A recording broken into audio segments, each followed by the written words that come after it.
Hi guys, I hope you're all doing well. Today, we are going to play pretend.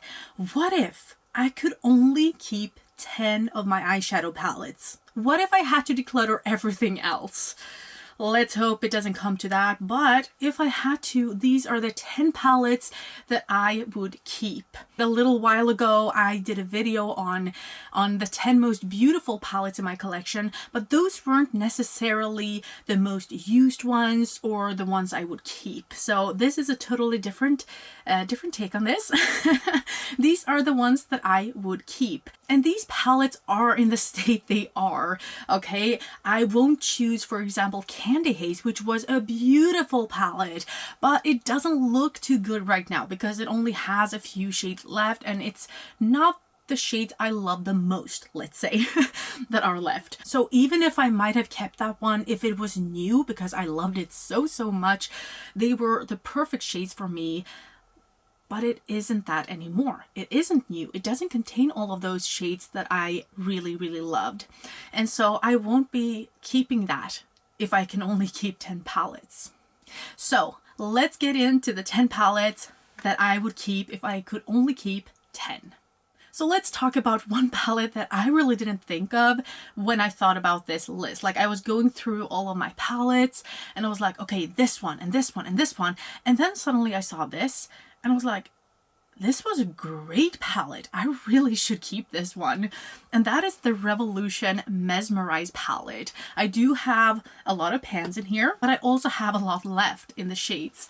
So I could use this quite a while more and it's beautiful. I don't particularly like watching it because I think this doesn't really spark joy for me. I don't really feel like this is a beautiful color story.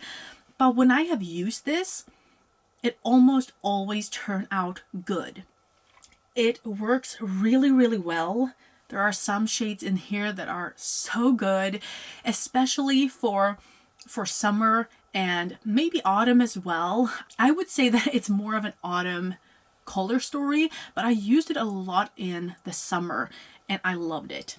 And so I would keep this one, which was really a surprise to me when I went through my collection and I was like, yeah, I would actually keep this one over, let's say, the Christmas Eve palette from Odin's Eye. And I'm like, I'm in love with that palette, but I don't use it as much as some of these palettes. And if I could choose, I would probably choose this one because I know it works on me. While, you know, those playing around palettes like the Odin's Eye, most of their palettes are play around palettes for me. It's very fun to play around with, but I can't use it for a day-to-day purpose, you know? And so this would be a great day-to-day palette. Another autumn palette, or I just said it was more of a summer palette for me, the Revolution one, but I really like the ZC Cobra palette. This is great if I want to do like a red or like a sunset look or something, and I love it. Even if it's not as versatile as many other palettes, I usually go for one or maybe two looks when I go for this palette, but they always turn out so beautiful. I get compliments from my husband and yeah, I really enjoy this. And so it's another kind of neutral but more red leaning palette. I have two P. Louise palettes, and one is the AM to PM palette. Maybe this was not a surprise for you, but you know, I like color. I want to be able to play around, and I really like this one. So this is the way for me to go. You know, if I want to play around, I can have a big palette, maybe another palette, and that's it for playing around. And then the rest I want to be able to use on a day-to-day basis, you know, if I only had 10 palettes. And so this would be one that I kept. I do really like the color schemes that they have, lavenders and some like peachy tones and stuff. They're not all those generic rainbow palette shades, you know, that you get in many other palettes. So I really like this one and I think it's great for playing around. And the other one is much more neutral. It's the Lady in Charge palette from P. Louise again. And it's so beautiful. In one way, it's a little bit boring. I think the other palette I have, the Lady in Charge palette, is much more beautiful to look at, but I realized that some of the shades in there are very much like other shades I have in this collection already, so I would keep this because you have some more cool toned taupes. And also this one, I reach for like voluntarily. It hasn't been in any project or anything, but I have a dip there because I use it as a topper on anything. It's so, so beautiful. I love it. I love the P. Louise formula on their shimmers and mattes, but the shimmers are always the standouts for me because I love shimmers. And so I love this kind of purpley shade as well, even if I haven't used it that much. But this one is very versatile and nice. And so I use this shade in particular. And these are pretty big. These are 2.5 grams each. So it will last me for a long time. And then we have some of these more neutral shades that I could work with. I realized that the next 3 or 4 palettes will be pretty similar. They are more pink or mauve-y leaning, and I really love me a good mauve, and pinks are easy to use, you know? So I would keep this Ciate London I Am a Woman, What Is Your Superpower? I have been talking about the packaging. I don't really care for the packaging. I don't really care for, like, they have different themes and they just don't go together. But the color story, it's so good. I mean, you get so much that you can use on a day-to-day basis, and you have some pops of more intense shades, let's say. I am using this way too seldom, I would say. But you know, that's the name of the game. If you have so many palettes, you can't use them all. And I guess this next palette is pretty similar to that. It's the Sunkissed Champagne Eyes. It's a very cheap palette. I think I got it on like, not dollar store, normal. It's kind of a dollar store brand or store. They're very cheap, but yeah, I like these shades. And I think it's very... Now when I look at it, maybe I remember this being too warm for me. You know what? I'm changing my mind on this. I wouldn't keep this. I would keep instead this ZZ palette. The Solar Cycle palette, or the Maya Goddess, I think it's also called on their website. And this is how it looks. I realized that these are more unique to my, like, if I can only have 10 palettes, they should be a little bit more unique. Because if we look at the Sunkissed palette, which is this one, and compare that to I Am a Woman, What's Your Superpower, you will see that they're pretty much the same. Like, why would I have both of these? And I do like the formula of these better, I think. I haven't used this too much, but I think I thought it was too warm for me now when I think about it. So I would keep this one and not this one. And instead, I would choose this one because it has a pop of color, but you have some peaches and more like autumn shades down here. I also love this pink topper. It's such a nice and fine shimmer. There's a lavender in here, very, very nice. You have some more neutral shades, but also some more like peachy and orangey shades down here. And I don't think I have too much of that in the other palettes. So I think this would be a better addition, you know, when considering what 10 palettes I wanted to keep. Because I also have my 2 Natasha Denona palettes in here, and they are pretty, you know, pink and red leaning, which was the Champagne Eyes from Sunkissed. It was, you know, pretty similar vibes, I would say, but I would keep both of these.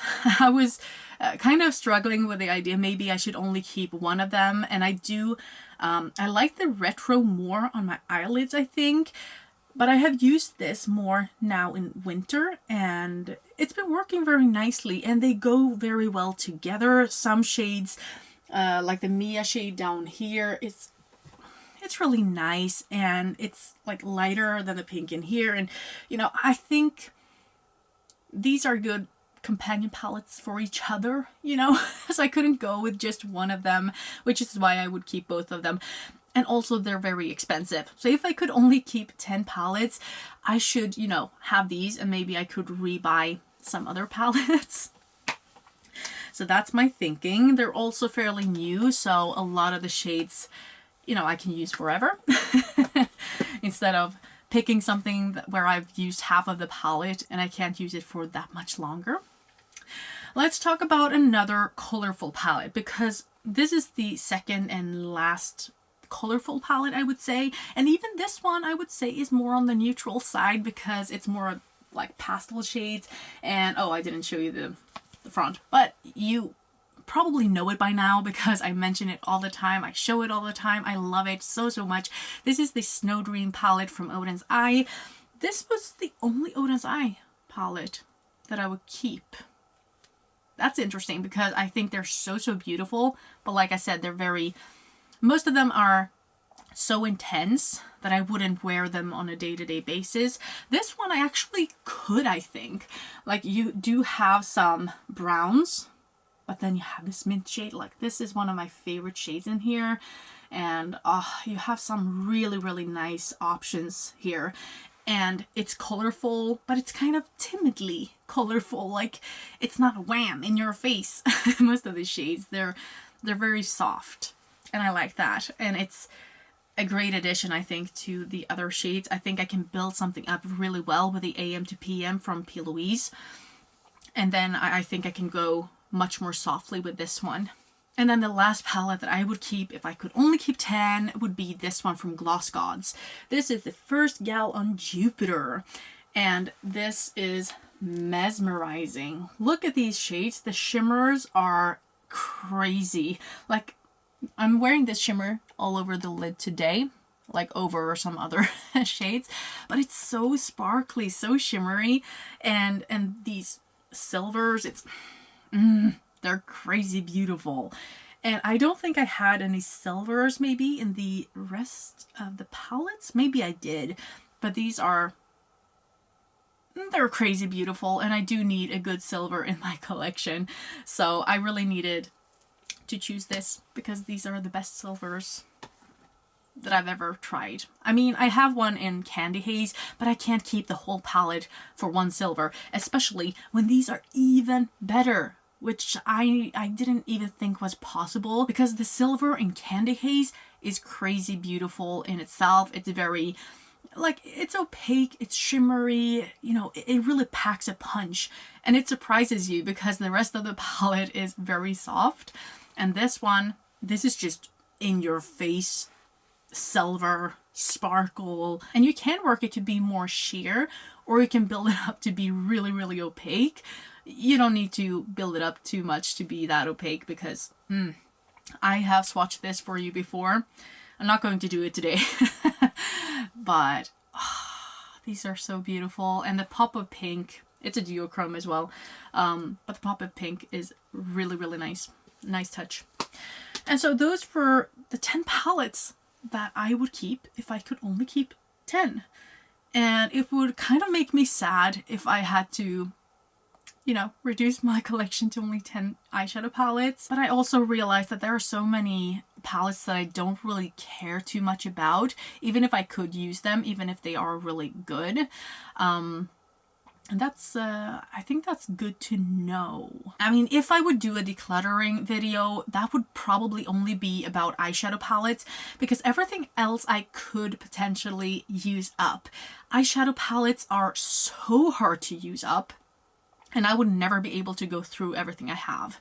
And one part of me wants to go through, you know, the palettes that I don't necessarily like that much, but maybe I like 1 or 2 shades, and, you know, just try to use up those shades and then declutter the rest of the palette. That's one idea I have, and maybe I would do it like a yearly project. But I don't know if I want to do that either. And especially not next year, because next year I just want to have a lot of pans and, you know, use my collection. I'm also a little bit worried that if I declutter things, I will come to find at a later date that I actually like those kinds of shadows. So I'm not sure. I'm not sure what to do. But I mean, I couldn't possibly use up all of the palettes that I have. I wouldn't come near that goal. But it would be so nice to have a pan in everything. What if I could get a pan in everything? Like, what if I would have a no-buy next year and just try to hit as many pans as possible? And what if I could actually at some point hit pan in all of my eyeshadows. That would be so hard. I'm thinking about the P. Louise blue palette, like the 2-tier one. No, it would never work. I could never hit pan in all of those blues. But anyway, that was it for this video. I'm just oozing out ideas for you know, focuses. It's so hard for me to focus because I have so many ideas on, you know, what to focus on. And my focuses are like big focuses. So if I want to use a palette up, that would take the whole year. And then I couldn't have the plan of trying to pan everything, or, you know, have a pan in every palette or anything like that. So, you know, one goal at a time. And next year will be to just try to hit as many pans as I possibly can, I think, and use my collection. And here I am again, rambling when I'm actually trying to finish the video. Guys, I hope you really enjoy this video, and then I'll see you again tomorrow. Have a wonderful evening. Bye.